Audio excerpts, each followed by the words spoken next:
sellepärast, et käed on mul butafooria. Ma mõtlen nad ise praegu välja, sisuliselt sina mõtled nad ka välja.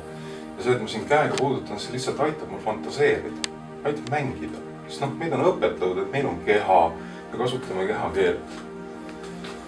Vaata, mis tunne sul nüüd tekib.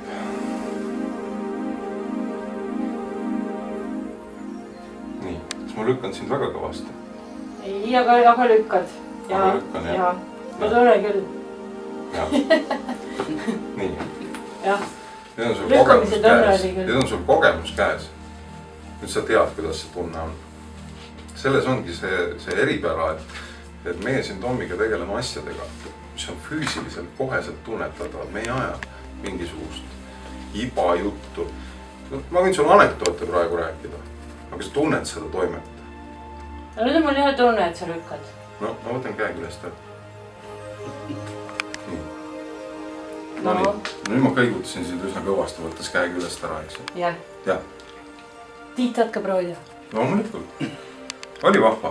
Oled sa midagi sellist enne kogenud? Kukkunud ma ikka olen, aga kukkunud olen, aga mitte niimoodi. Seda kõike lahti seletada, et anda ülevaade. No selleks kulub üks oma 1,5 päeva. Et selle koos olemisega siin oligi see, et ma saan anda ainult niisugused märksõnu. Mis toimus? Toimus kvantfüüsikaline, kvantmehaanikaline fenomen.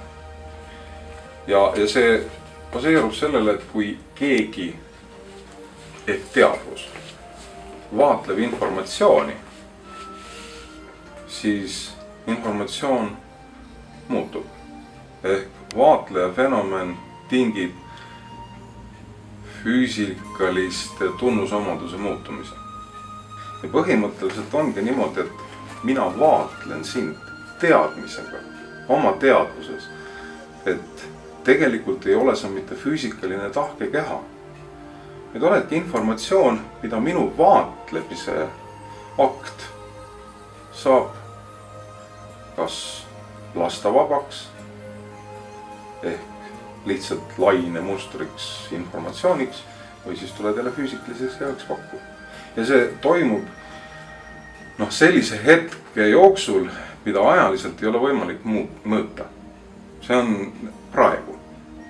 Ma lihtsalt, teades seda, mismoodi see mehaanika niimoodi naljakalt ja veidralt toimib, kvantfüüsikas nimetadaks seda kvantveidruseks. Ja ainuüksi see, et ma võtan selle teadmiseks, et see veidrus on olemas ja seda veidrust saan mina mõjutada oma enda teadvusega, siis ma lasengi su hetkeks nagu täiesti vabale voolule. Sellel väga hetkel sa ei ole füüsiline keha, vaid oled lainete informatsiooni must.